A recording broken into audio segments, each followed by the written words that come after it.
புகழ் அனைத்தும் இறைவனுக்கே. ஒரு கையில் வானத்தையும் ஒரு கையில் பூமியையும் வைத்து விசாரிக்கக்கூடிய வல்ல இறைவனை போற்றி புகழ்ந்து நமது தலைவர் நபி ஸல்லல்லாஹு அலைஹி வஸல்லம் அவர்களுடைய துவா பரக்கத்தினாலும் எனது சிறிய உரையை ஆரம்பம் செய்கின்றேன். அத்தியாயம் 2 வசனம் 123.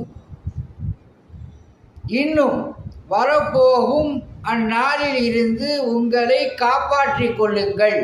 அன்று ஓர் ஆத்மா பிரிதோர் ஆத்மாவுக்கு எவ்வித பலனும் அளிக்காது. அதனிடமிருந்து அதன் பாவங்களுக்கு பரிகாரமாக எந்த நஷ்ட ஈடும் ஒப்புக்கொள்ளப்பட மாட்டாது. எந்த பரிந்துரையும் அதற்கு பலனளிக்காது. அவர்கள் எவர் மூலமாகவும் எந்த உதவியும் செய்யப்பட மாட்டார்கள் அப்படின்னு அல்லாஹ் சுப்ஹானஹு வ தஆலா இந்த வசனத்தில் சொல்கிறான்.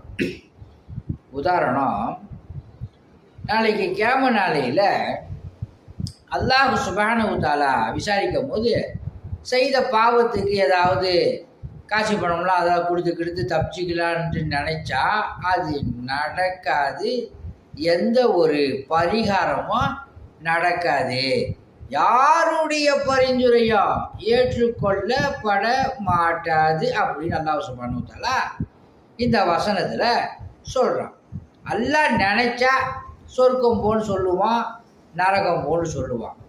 அவன் கையில் இருக்கு. யாரை சொர்க்கம் போ யாரை நரகம் போ அப்படின்னு சொல்லுவாங்கிறது ரப்புல் ஆலமீனுக்கு தெரியும். அல்லாஹ் சுப்ஹானஹு வ தஆலா உங்களுக்கும் எனக்கும் நரகத்தை ஹராமாக்கி சொர்க்கத்தை வாஜிபாக்கி கொடுப்பானாக. அல்ஹம்துலில்லாஹ். ஆன்மீக முறையில் ஓதி விடப்படும். மூட்டு வலி இடுப்பு வலிக்கு எண்ணெய் ஓதி கொடுக்கப்படும். ஆஸ்துமாவிற்கு தேன் ஓதி கொடுக்கப்படும்.